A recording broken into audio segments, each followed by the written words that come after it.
So today we're going to be talking about the law of conservation of energy.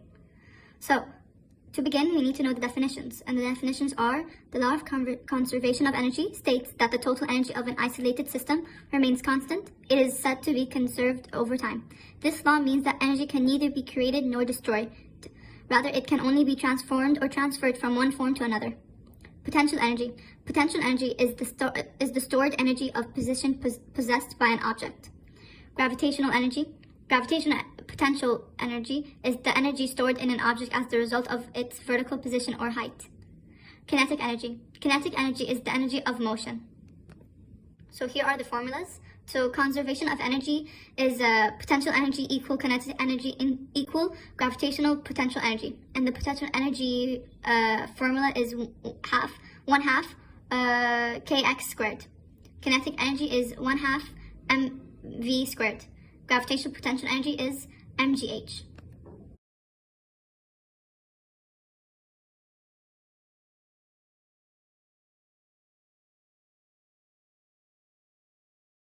So after reading you guys the problem, we're going to be putting down the given. So for the given, we have the mass, which is 0.2 kilograms, because we turned the grams into kilograms. We got the height, which is 3 meters.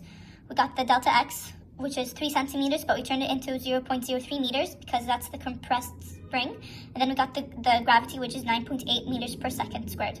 Then we are going to be trying to find k and v, which k is the constant spring, and the v is the velocity, because that's what we're looking for in the problem. So because we're using conservation of energy, we're going to be doing, to find k, we're going to be doing potential energy equal kinetic energy. And then we're going to be putting the potential energy formula and the kinetic energy formula, and then we're just going to solve it normally to try to have k on like one side and the rest on the other. So that's how we got k equal mv squared over delta x squared.